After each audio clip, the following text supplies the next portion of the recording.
তাহলে হচ্ছে অয়নের সঙ্গে পুরো গল্পটাতে পুরো কেস মানে সাইকোলজি ব্যাপারটা বাদ দিও বা সেটাতেও বলতে পারি, প্লাস তোর কেসটা সলভ করতে মানে পুরো ব্যাপারটা পুরো ঘটনার ডিপে যেতে রোমা কিন্তু অলওয়েজ অয়নের সাথে ছিল।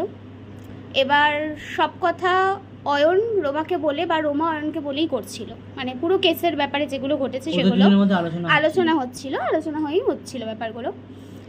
এবার যখন এখন তো লাস্টে গিয়ে যখন ও বলছে যে এটা হতে পারে বা এরকম কিছু একটা করতে পারে, তখন হ্যাঁ রোমাকে অ্যাসিস্ট্যান্ট হিসেবে দেখতে গেলে তখন রোমার কাছে শক পাওয়াটাই দরকার। কারণ ওই মুহূর্তে কিন্তু অয়ন দেখছে কিন্তু সাইকোলজি দিয়ে, অয়ন কিন্তু অন্য দিক দিয়ে দেখছে।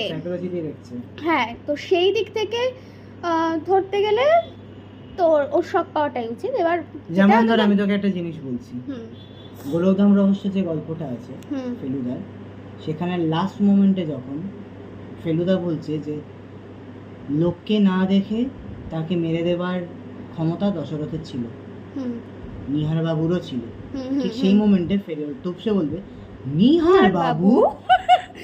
এটা সুন্দর। যখন ফেলুদা যখন বলছে ইয়েস নিহার বাবু, সব থেকে উইক পয়েন্টটা কি ছিল? উনি নাক ডাকতেন, আর সেই নাকে ডাকাটাই ছিল নিহার বাবুর অস্ত্র, গিয়ে মাথায় মারা।